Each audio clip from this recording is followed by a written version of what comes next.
মাননীয় supreme court অবশেষে electoral bond অর্থাৎ নির্বাচনী বন্ড স্কিমটিকে অসাংবিধানিক হিসেবে ঘোষণা করে দিলেন, আনকনস্টিটিউশনাল।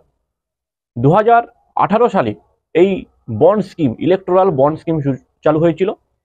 তারপরের থেকে বিভিন্ন বিরোধী দল তারা কিন্তু বারে বারে প্রতিবাদ করেছেন এবং বারে বারে তারা বলেছেন যে এই নির্বাচনী বন্ড স্কিম আসলে আর্থিক যে কালো টাকার আদান প্রদান সেটাকেই হয়তো বাস্তবায়িত করে। তারা কিন্তু একাধিকবার বিরোধিতা করেছেন, কোর্টে গেছেন।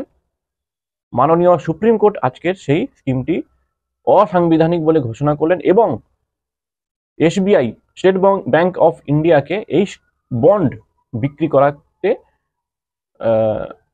না বললেন।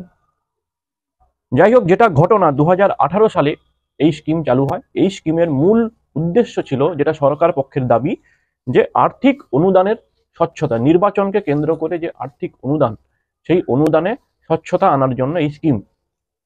তারা 1000, 10,000, 1 লাখ, 10 লাখ এবং 1 কোটি টাকার এই বন্ড চালু করেছিলেন, যেটা এসবিআই ব্রাঞ্চে গিয়ে যে কোনো ভারতীয়, সেটা ব্যক্তি হোক কিংবা প্রতিষ্ঠান, তাদের পছন্দ মতন কোনো রাজনৈতিক দলকে ডোনেট করতে পারতেন। তবে এখানে কন্ডিশন ছিল, সেই রাজনৈতিক দলকে মিনিমাম 1% ভোট পেতে হবে।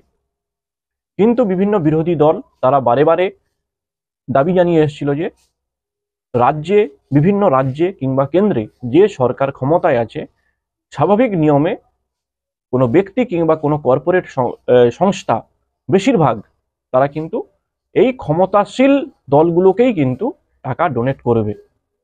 এখানে একটা রিপোর্ট দেখাচ্ছে 2017 থেকে 22 সালের মধ্যে কেন্দ্রে যিনি ক্ষমতায় আছেন, বিজেপি সরকার, তারা পাচ্ছেন প্রায় 57% ডোনেশন। অর্থাৎ যদি অ্যামাউন্টে বলা যায় সেটা হবে 5,271 কোটি টাকা। 5,271 কোটি টাকা। আর বিরোধী দল কেন্দ্রে যিনি আছেন কংগ্রেস, তিনি পাচ্ছেন 952 কোটি টাকা। স্বাভাবিকভাবে বিরোধী দলগুলো যা বলছে সেটা কিন্তু অস্বীকার করা যায় না।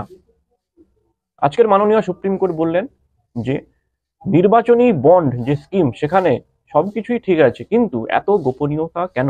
অর্থাৎ এই নির্বাচনী যে বন্ড স্কিম, সেখানে কোনো ব্যক্তি কিংবা কোনো প্রতিষ্ঠান যারাই ডোনেট করুক না কেন, তাদের কিন্তু তথ্য পাবলিকলি আসতো না, এমনকি আরটিআই করলেও আসতো না। আগে একাধিক কেস হয়েছিল মাননীয় সুপ্রিম কোর্টে, যেখানে আরটিআই করলে জানা যাক এই আবেদন অনেকেই করেছিল, কিন্তু কেন্দ্রীয় সরকারের পক্ষ থেকে জানিয়ে দেওয়া হয়েছিল যে এই নির্বাচনী বন্ড স্কিম আরটিআই বহির্ভূত, অর্থাৎ কেউ জানতে পারবেন না। তারপরে বাতিলের জন্য আবেদন জমা পড়েছিল, আজকে সেটা কিন্তু বাতিল হলো।